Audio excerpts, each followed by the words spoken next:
오늘 새벽은 사무엘상 26장 17절에서 20절 말씀을 함께 나누도록 하겠습니다.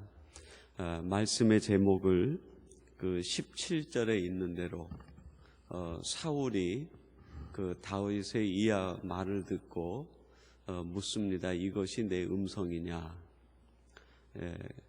그 다윗이 하는 그 음성을 듣고 그 사울이 자기의 잃어버렸던 그 신앙, 또 자기의 잃어버렸던 양심, 그리고 자신의 그 삶의 본질을 회복하는 그런 음성을 17절에 소개하고 있습니다. 그래서 오늘 말씀의 제목을 이것이 내 음성이냐 하는 그 사울의 외침을 우리가 말씀의 제목으로 놓고 오늘 본문을 함께 나누려고 합니다.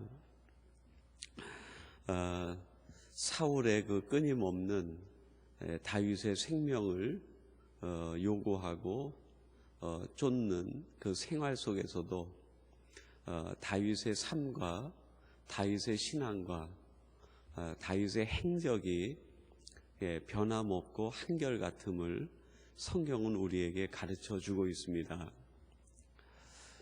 사울이 끊임없이 다윗을 쫓는 그 모습이 어떻게 보면 이 세상 속에 있는 그리스도인의 현실의 모습이 아닌가, 그렇게 생각해 볼 수 있을 것 같아요. 저와 여러분들을 세상은 끊임없이 그 요구하고 쫓아다니고 우리에게 그 아주 어려움과 고통과 고난의 장소로 또 삶으로 우리를 몰아갑니다.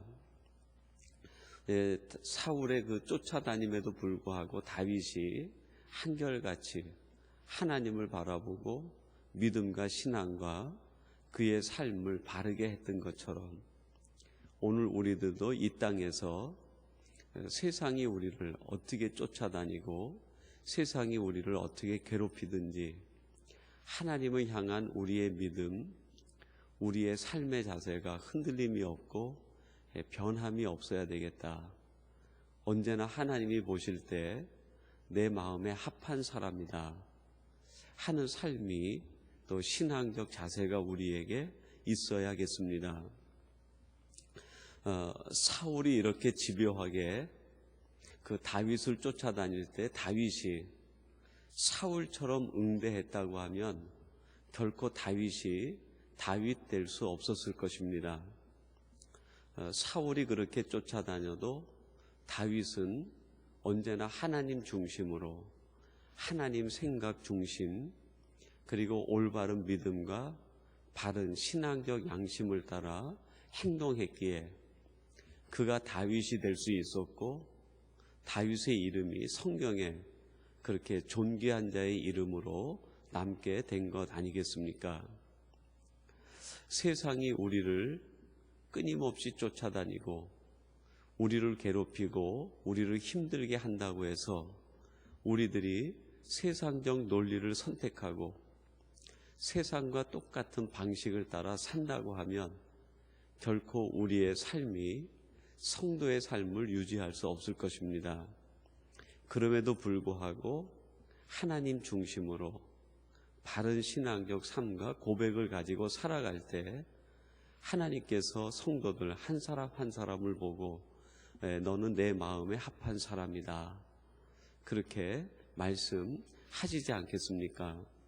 오늘 예배하는 우리 사랑하는 성도들이 이 시대에 이 세상 속에서 이러한 다윗같이 흔들림 없고 변함이 없는 믿음과 하나님 중심과 바른 신앙적 양심을 따라 살아가는 성도들이 되시기를 바랍니다.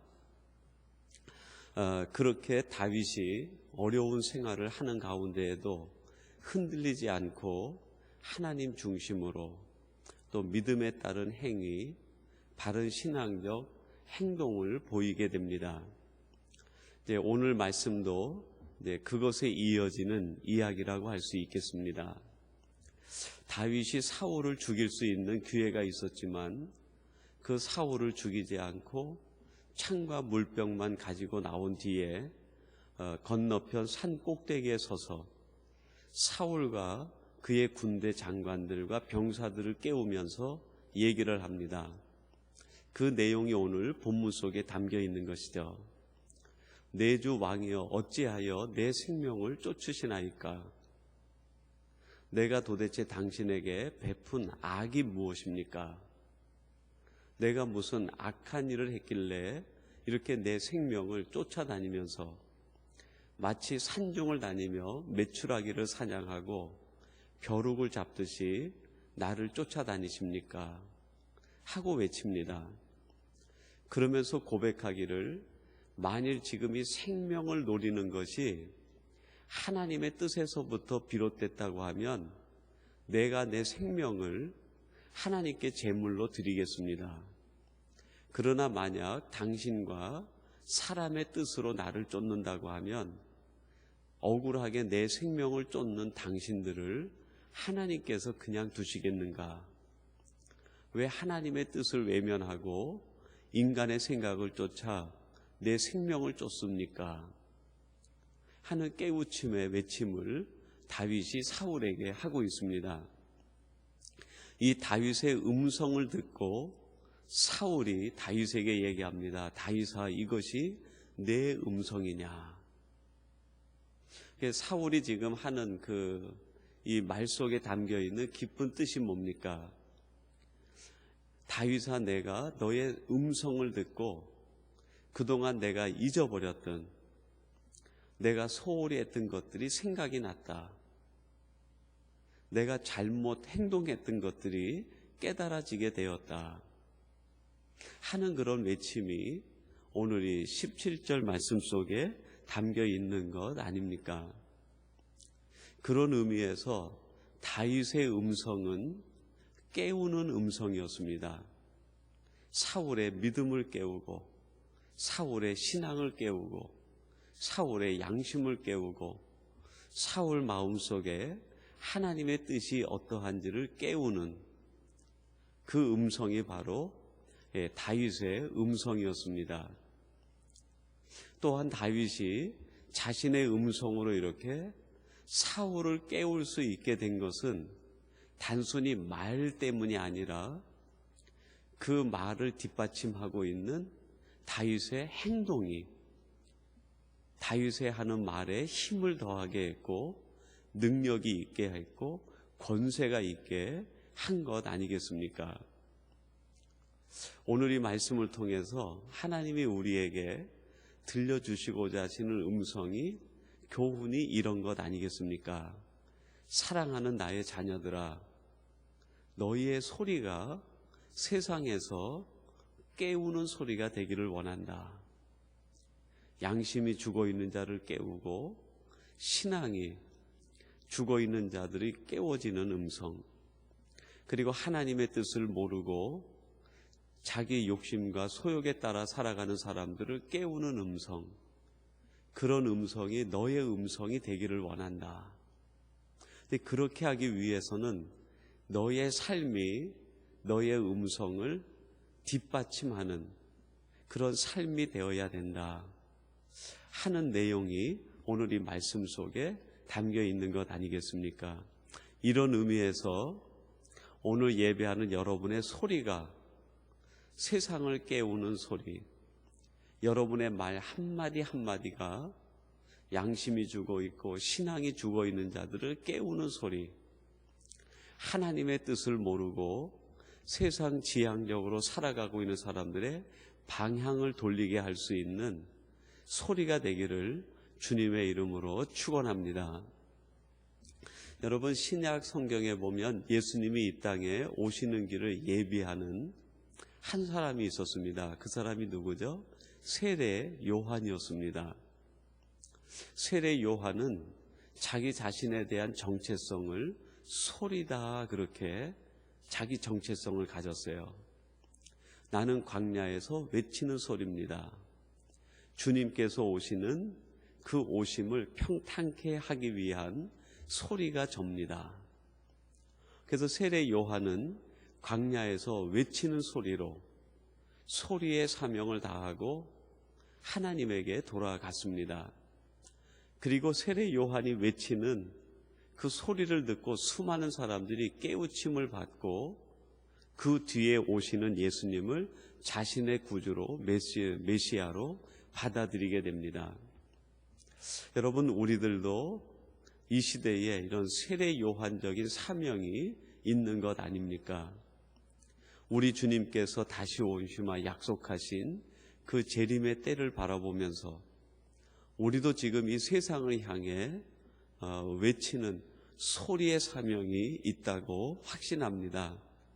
저와 여러분들이 오늘 이 시대에 이렇게 살아있는 까닭이 바로 이런 것 때문 아닐까요?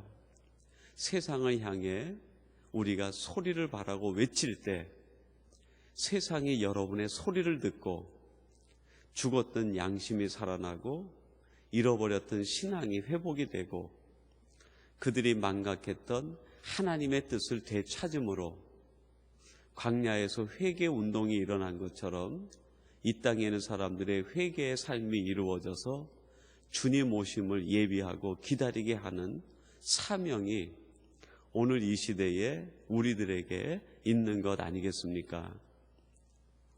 쫓기는 가운데서도 다윗은 소리의 사명을 다했습니다. 그리고 그 소리를 듣고 자기를 죽이려고 하는 사울이 그 마음이 깨어지게 되고 신앙적 회복이 일어나게 됩니다. 물론 사울이 그 신앙적 회복과 그의 양심의 깨우침을 오랫동안 유지하지 못한 그런 건 있지만 다윗은 늘 깨우는 사람으로 광야에서 살아 있었습니다. 세례 요한이 광야에서 소리로 살아 있었던 것처럼 여러분, 오늘 저와 여러분들이 이 세상이라는 광야 속에 하나님의 소리로 살아 있어야 되는 것 아니겠습니까? 그러면 조금 더 구체적으로 다윗이 사울에게 외치는 음성 속에는 어떤 음성이 담겨 있었는가? 첫째는 사랑의 음성이 담겨 있었습니다.